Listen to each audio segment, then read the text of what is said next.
목사님 갖출 건 갖춰야지, 아마 그런 분이 계실지 모르는데 7월 첫 번 주일에는 여러분들도 저처럼 하고 오세요. 좀 편안하게.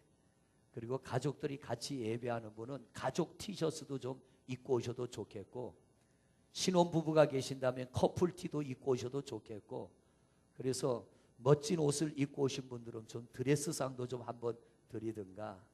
그리고 교회 입구에 보면은 포토존이 있습니다.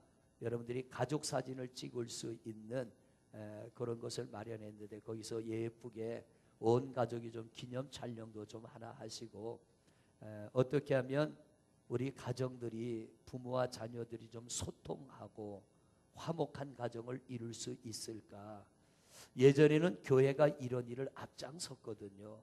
그런데 오늘날 교회들이 예배 중심이 되다 보니까 이 가정의 소통에 대해서는 조금 거리가 멀어진 것 같아요.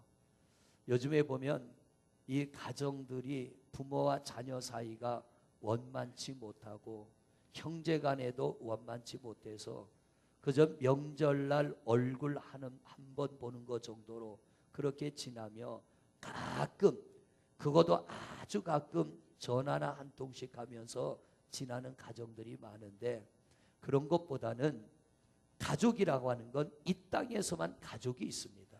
여러분, 천국 가면 부부도 없고 부모도 자식도 없습니다. 천국 가면 우리는 다 한 형제 자매로 그렇게 살아가게 됩니다. 오직 가정이라는 것은 이 땅에서만 있는 것이고, 부모 자식도 이 땅에서만 있고, 부부도 이 땅에서만 있고, 형제도 이 땅에서만 있는데, 점점 갈수록 가족 간의 사랑이 식어져 가고 가족 간의 그런 애정도 식어져 가는 것을 보게 됩니다. 그래서 한 달에 한 번이지만 이런 예배를 통해서 우리 가정들이 어떻게 하면 좀 더 뜨거운 사랑으로 행복한 삶을 영위해야 할까 고민하며 기도하다가 이런 예배를 준비했는데, 우리 부목사님하고 전도사님한테 잘 좀 준비해봐라고 그랬더니 요청사항이 들어오기를, 목사님 주일날 넥타이를 좀 안 매고 편안하게 오셨으면 좋겠습니다. 그래서 한번 해보자. 그런데 원래는 저한테 목사님 티셔츠 좀 입으시죠 그랬는데, 거기까지는 저도 아직 못 나갔습니다. 근데 다음 주에는 제가 한번 입어보려고 합니다. 용기를 내서. 그러니까 여러분들도 우리 최 집사님네도 가족 티 좀 한번 이렇게 입고 오면 좋을 것 같아요. 7월 달에. 할렐루야. 그래서 여러분들이 좀 울긋불긋하게 입으시고, 가족 사진을 좀 요즘 넣어달라 그러면 넣어주잖아요. 그래, 가족 사진을 넣고 아니면은 좋은 문구도 좀 넣고, 그래서 한번 아름답게 예배를 했으면 좋을 것 같아요. 어떻게 하면 우리 가정들이 좀 행복할까? 여러분, 오늘날 가정의 가장 큰 문제가 뭐냐면 소통이 안 된다는 겁니다. 부부 간에도 소통이 안 되고요, 또 부모와 자식 간에도 소통이 안 되고, 그러다 보니까 화목도 되어지지 않습니다. 소통이라고 하는 것은 트일소 통할 통, 트여서 통한다는 거죠. 가족 간에도 좀 확 트여지고, 서로 고민거리 있으면 내어놓고 시원하게 좀 이야기도 하고, 부모님들이 또 들어줄 거 있으면 들어주고, 격려할 거 있으면 격려해주고, 또 위로해줄 거 있으면 위로해주고, 소통이 안 되니까 감추고 삽니다. 그러다가 이게 나중에 한계를 넘어서면 터져버리게 되죠. 그러면 수습도 어려워지게 되고 점점 문제가 심각하게 되는데, 우리 몸속에도 혈관이 있습니다. 이 혈관이 막혔는데 이 심장에서는 자꾸 펌프질을 하면서 피를 밀어냅니다. 근데 혈관이 막혀버리면 이게 어디선가 터져버리는 거예요. 그러면 우리가 생명까지도 이룰 수 있습니다. 가정도 그렇습니다. 소통이 돼야 되는데 여러분에게 묻습니다. 여러분은 목사가 권위적인 목사가 되길 원합니까? 소통하는 목사가 되길 원합니까? 저도 소통해 보려고 대단히 애는 쓰는데 그게 쉽지는 않은 것 같아요. 그러면 여러분들의 부모님은 여러분하고 소통하는 부모가 되길 원합니까? 우리 학생하고 청년들, 부모님이 소통하는 부모가 되길 원해요? 아니면은 권위적인 부모가 되길 원해요. 예찬아, 아빠가 권위적이냐 소통하는 아빠냐? 할렐루야. 근데 겉으로 보기에는 권위적인 것 같아.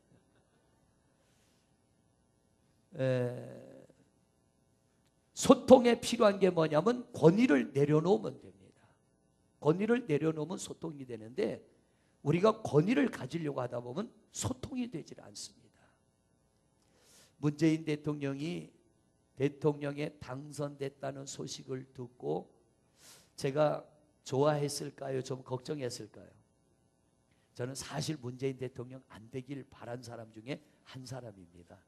저하고 지지하는 이게 좀 다른 분들이 있을 텐데 저분 안 됐으면 좋겠다, 이분이 됐으면 좋겠다고 바랬는데 제가 사실 그분을 어느 정도로 싫어했냐면 이렇게까지 얘기했어요. 이름 세 자를 가지고 문제가 많은 사람이다. 이름이 또 그렇잖아요. 문재인. 문제 많은 인간이다. 이렇게 생각을 하고 저 사람이 안 됐으면 좋겠다고 그랬는데 문재인 대통령이 되면서 내심 좀 걱정했습니다. 이거 어떡하나. 그런데 이제 4주째 접어들었는데 매스컴을 통해서 대통령이 하는 걸 보면 국민들하고 소통하려고 대단히 애를 씁니다. 하루 휴가를 가는데 경호원 없이 휴가를 가기도 하고요. 청와대 직원들과 함께 식사할 때에 직접 식판을 들고 가서 밥을 타가지고 내가 먹고 내가 치우기도 하고, 대통령은 옷을 입거나 벗으면 옆에서 비서들이 벗겨주고 입혀주고 했는데 이 정도는 내가 할 수 있다. 그리고 그동안 권위에 눌려가지고 해결하지 못했던 국가적인 문제를 해결하려고 많이 애를 쓰며 권위 때문에 억울함을 당하는 국민이 없도록 하겠다 노력하는 거 보면서 저분이 생각한 거하고는 다르네. 요즘에는 어떤 생각 갖느냐면 저분 되길 잘했네. 인간이 이렇게 간사한 것 같아요. 저분이 되길 잘했네. 앞으로 그렇게 잘하기를 저도 기대하고 우리 성도님들도 기도해 주시기를 바랍니다. 문재인 대통령 지지율 조사를 했습니다. 역대 대통령 중에 최고인 84%. 굉장한 지지율입니다. 대통령이 잘하고 있다는 거죠. 왜냐하면 권위를 내려놓고 낮은 자리로 내려와서 소통하고 있기 때문에. 이 소통의 시작은 하나님이십니다.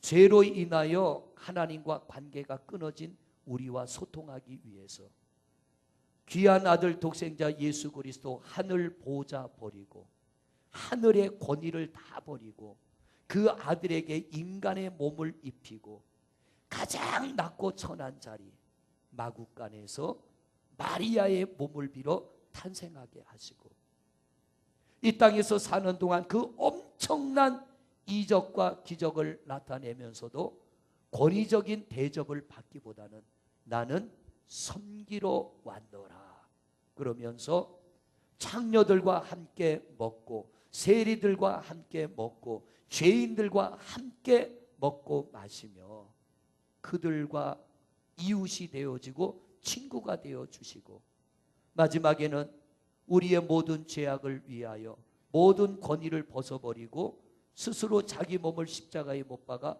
죽으시기까지 하셨습니다. 우리는 그 예수님을 믿어 구원을 받았습니다. 그렇다 그러면 우리도 주님을 닮아가는데 주님을 닮아야 될 여러 가지가 있지만 그 중에 하나가 뭐냐면 내려놓음입니다. 내려놓음. 우리 청년부에서 사역자들 정파냐 사파냐 사역자들을 놓고 청년부들이 자기들 나름대로 결론을 내렸다고 그래요.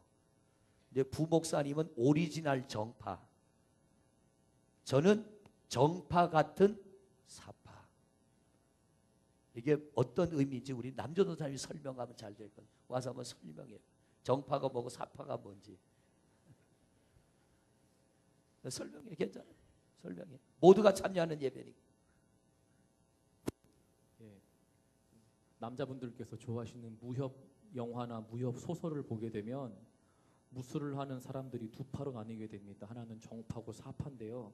정파는 전통과 규칙과 어떤 정도를 가장 중요시하는 사람이기도 하지만 다른 한면으로는 좀 위선적이라고 보여질 수도 있고 꼭 반면에 너무 고지식하다라고 보여질 수도 있는 그런 파해를 추종하는 사람들이고요.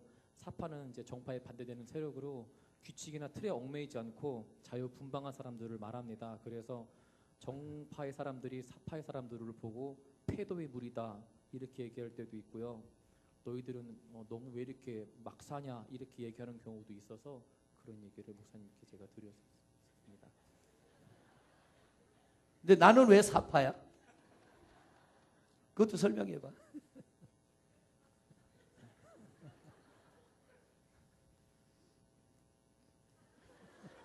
괜찮아. 진짜 말해요, 목사님. 어? 목사님이 낚시를 좋아하시는데 정파들은 예를 들면 낚시에 찌를 놓고 잡힐 때까지 고기를 잡는 게 목적이라면 그냥 기다립니다. 그래서 안 잡혀도 많은데 사파는 기다리다 안 되면 뛰어 들어가서 투망을 치게 됩니다. 혹은 폭탄을 터뜨려서 물고기를 잡게 되기도 합니다. 저도 사파입니다.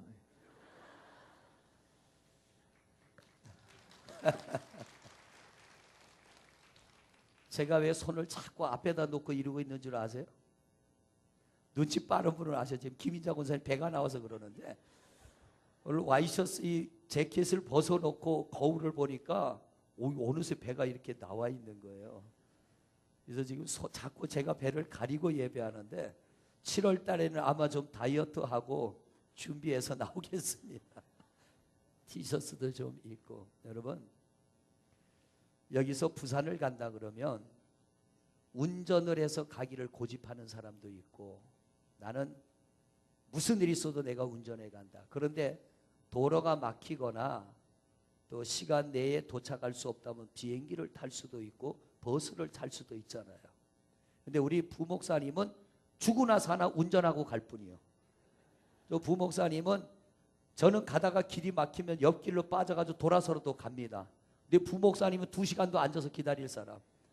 저는 그게 아니라 국도로 빠져가지고 돌아서라도 가면 가야지 앉아서 기다리는 건 못하는 거예요. 어느 게 좋고 어느 게 나쁘다가 아니라 사는 방식이 좀 다른 거거든요. 가정이 그런 것들을 인정해 줘야 됩니다. 가족이 그런 것들을 인정해 줘야 됩니다. 오늘 이번 예배를 준비하면서 하나님 말씀에도 우리가 은혜를 받아야 되지만, 제가 오늘 예배를 준비하다 보니까 우리나라에 모범적으로 3대 13명의 가족이 4층의 집을 지어서 15년째 살고 있는데, 그 3대가 15년째 한 집안에 살고 있는데 그들의 고백이 뭐냐면 우리는 너무 행복하다. 너무 행복하다는 거예요.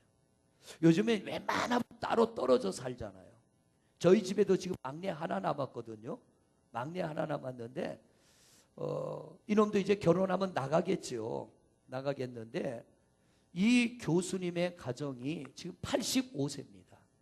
이화여대 교수였고 85세인데 이분의 가정이 3대가 13명이 15년째 한 집안에 같이 사는데 충돌이 없이 우리는 이렇게 사는 게 너무 행복하다. 어떻게 그들은 그렇게 행복하게 사는가? 제가 찾아보니까 몇 가지 비결이 있더라고요. 여러분들 예배 마치고 집에 가서 휴대폰으로 이분의 이름을 치면 나올 겁니다. 이분의 이름이 뭐냐면 이근후 교수님이에요. 이근후 교수님. 이화여대 교수였고 지금은 은퇴하신 분이에요. 이분이 여기저기 다니면서 강의도 하고 있는데 3대가 15년째 13명이 행복하게 한 집안에 어우러져 사는 비결 중에 첫째 비결이 뭐냐? 여기에 보니까 같은 것은 함께 나누고 서로 다른 것은 인정해 준다. 가족들이 서로 같이 사랑하고 같이 좋아하는 게 있으면 같이 나누고 공유하는 겁니다. 그런데 손자 손녀들이 할아버지 할머니가 좋아하는 걸 그들은 다른 걸 좋아한다고 윽박지르거나 안 된다라고 말하는 게 아니라 인정해 주는 거예요. 예를 들자면 요즘 청바지도 뚫어진 거 입고 다니대요. 저는 처음에 이해를 못했습니다. 왜 저렇게 뚫어진 걸 입을까? 그런데 그것도 유행이랍니다. 요즘엔 그게 좀 더 진화가 돼가지고 지난 목요일 날이죠. 목요일 날 우리 계양구 기독교연합회 체육대회를 하는데 연세가 60이 넘은 여자 권사님 한 분이 청바지를 입고 왔는데 여기가 뚫어지고 여기가 뚫어지고 구멍이 주먹만 하게 났어요. 그런데 보니까 한 군데 핀을 꼽았어. 너무 많이 찢어져가지고 핀을 꼽은 줄 알았더니 그것도 멋이랍니다. 아니 뚫어진 바지에 핀을 한 대여섯 개를 꼽아가지고 입고 왔는데 처음에는 뭐 저런 옷이 있나 그런데 나중에 보니까 그런 대로 괜찮아. 이게 뭐냐면 인정해 주는 겁니다. 다른 것은 그냥 다른 대로 인정해 주고 같은 것은 공유하고. 그 교수님이 13명의 가족이 15년째 한 집안에 살면서 충돌 없이 행복하게 사는 이유가 뭐냐면 부모의 권위를 내려놓고 며느리는 며느리대로 아들은 아들대로 손자 손녀는 손자 손녀대로 그들의 취향을 인정해 주는 겁니다. 어떤 옷을 입든지 그냥 그걸 받아주고 인정해 주고 무엇을 좋아하든 나쁘고 죄된 것이 아니라면 인정해 주고 받아주는 것. 두 번째 비결이 뭐냐면 가부장적 사고방식을 버려라. 가부장적. 우리나라는 가부장적. 가정의 가장 중심이잖아요. 근데 이분이 큰아드님이 맏아들이 아버님 우리 형제가 같이 모여 삽시다. 큰아들이 요구를 해서 4층에 집을 지어서 함께 사는데 그러면 너희가 원하는 대로 하겠다. 그러면서 며느리들을 불러놓고 교수님이 뭐라고 했느냐면 너희들 우리와 함께 살고 싶으면 나와 시아버지인 나와 시어머니가 원하는 것을 너희는 거절해야 된다. 이게 우리가 들으면 상식 벗어나는 겁니다. 시부모의 요구를 거절해라. 왜? 부모이기 때문에 너희가 우리에게 맞추다 보면 너희의 자유가 없어지고 너희의 시간이 없어지고 너희의 취향이 없어지다 보면은 우리에게 맞춰진 삶을 살다 보면 너희도 지치고 우리도 지치고 불평이 생기고 불만이 생기고 원망이 생겨서 좋은 뜻으로 모였다가 결국은 서로 찢어져서 분열되게 될 거다. 그러므로 우리가 너희에게 무엇을 요구하거든 너희는 거절해라. 우리는 그걸 섭섭하게 여기지 않으마. 그리고 이 교수님이 아내에게 부탁을 합니다. 여보, 아이들에게 아무것도 요구하지 마세요. 그랬더니 그 교수님 부인이 처음에는 굉장히 힘들어 하더라는 거예요. 왜? 그렇게 살아왔는데. 당연히 그렇게 살아왔는데 멀리 있는 아들이고 며느리라도 얘들아 오늘 좀 와라 그러면 열리를 제쳐줬고 가야 되는데 한 집안에 있는데도 이 교수님이나 아내가 자녀의 방을 자녀들이 사는 집을 갈 때는 미리 전화로 내가 몇 시에 가도 되겠니? 물어서 예, 그 시간에 오셔도 괜찮습니다. 그러면 찾아갔지 아무 연락 없이는 간 적이 없고 약속 없이는 간 적이 없다는 거예요. 참 지혜로운 거죠. 권위를 내려놓을 때 이게 가능한 거예요. 예전에 목회자들의 신방은요 예고하지 않고 갑니다. 전화도 없고 연락할 방법도 없고 그냥 불쑥 갑니다. 그러다 보면 어떤 분들은 잠자다가 신방을 받아야 되는 때도 있고 그러다 보니까 불편해지는 거예요. 근데 오늘날은 어떻게 해요? 서로 시간을 맞춰서 가잖아요. 부모와 자식이 오랫동안 좋은 관계를 유지하려면 가부장적인 권위를 내려놔야 부모와 자식이 함께 할 수 있다는 거예요. 어떤 가정은 명절 돌아오는 것을 아주 싫어하는 가정들이 있습니다. 며칠도 아니고 그저 하루 잠깐 부모님 곁에 있는 게 너무 부담이 돼요. 왜? 가부장적인 권위를 내려놓지 않으니까 소통이 되지 않는 거예요. 화목이 되지 않는 거예요. 마지막 세 번째, 상호 불간섭주의. 서로 간섭하지 말자. 서로 간섭하지 말자. 무엇을 먹든 무엇을 입든 무엇을 하든 간섭하지 말고 다만 가족들이 함께 뭔가를 해야 될 때는 같이 하더라도 서로 간섭하지 말자. 이 세 가지 원칙을 가지고 3대가 모인 겁니다. 그리고 그들은 식사를 할 때도요, 함께 밥을 먹을 때는 각자 반찬 한 가지씩을 해가지고 한 자리에 모여서 같이 밥을 먹고 같이 설거지하고 같이 헤어지고, 이게 뭐냐면 소통입니다. 소통하니까 화목이 이루어지고, 화목하다 보니까 행복이 이루어지는 겁니다. 저도 가끔은 집에서 가부장적일 때가 있어요. 내가 가장인데, 내가 아버지인데. 그런데 이 말씀을 준비하면서 보니까 세상은 많이 바뀌었는데, 지금 우리 목사님도 어제 이천희 목사님 가정에 아드님 결혼식이 있어 갔는데, 목사님들도 그런 얘기를 해요. 대통령도 내 손으로 밥을 타먹는 시대고, 대통령도 내 손으로 옷을 벗고 입는 시대인데, 우리도 이제는 좀 변해야 된다. 맞습니다.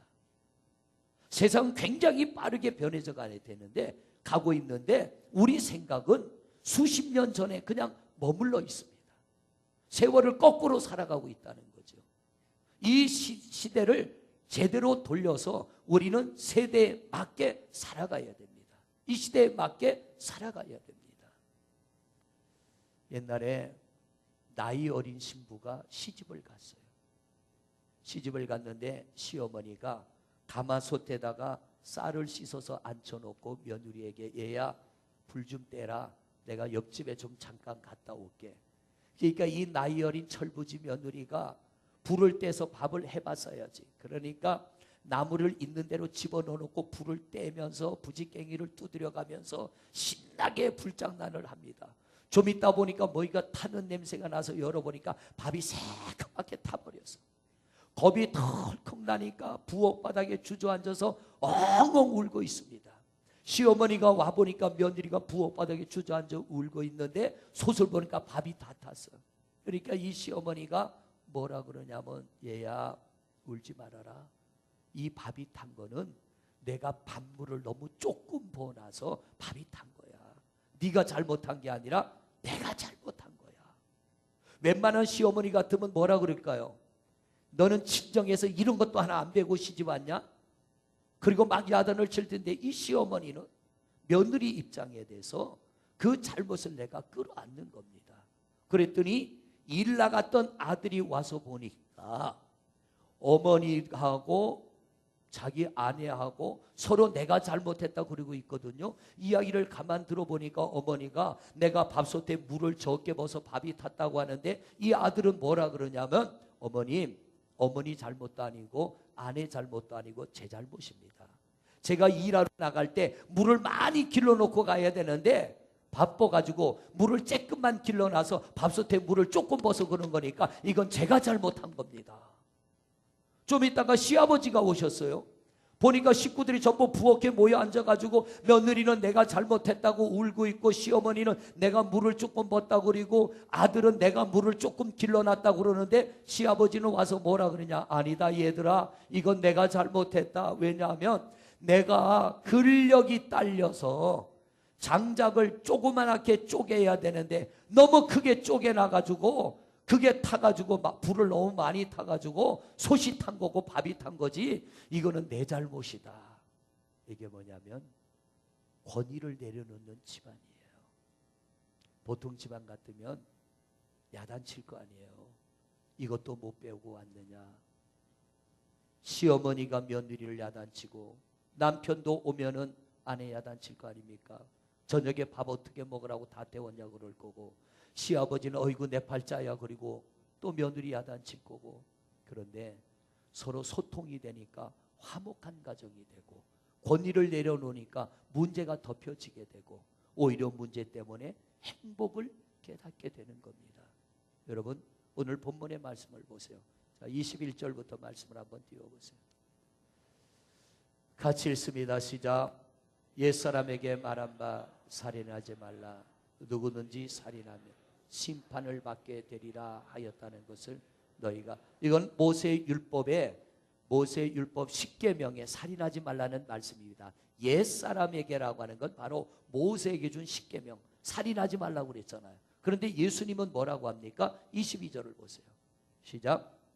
나는 너희에게 이르노니 형제에게 노하는 자마다 심판을 받게 되고 형제를 대하여 라가라. 라가라는 뭐냐면 바보다, 너는 모자린다, 이렇게 말하는 자는 공회에 잡혀가게 되고, 또 미련한 놈이라 하는 자는 지옥불에 들어가게 되리라. 가족을 말합니다. 이웃을 말합니다. 내 형제가 좀 잘못하고 부족해도 너희들이 그 형제에 대하여 화를 내거나 내 가족에 대하여 화를 내거나 바보라고 말하거나 미련한 놈이라고 말하거나, 우리는 이 정도가 아니잖아요. 화가 끓어오르면 더 엄청난 말을 쏟아놓지 않습니까? 오늘 성경은 뭐라고 하냐면 그러는 자는 그 사람을 죽이는 것과 같아서 너 또한 지옥에 가게 될 거야.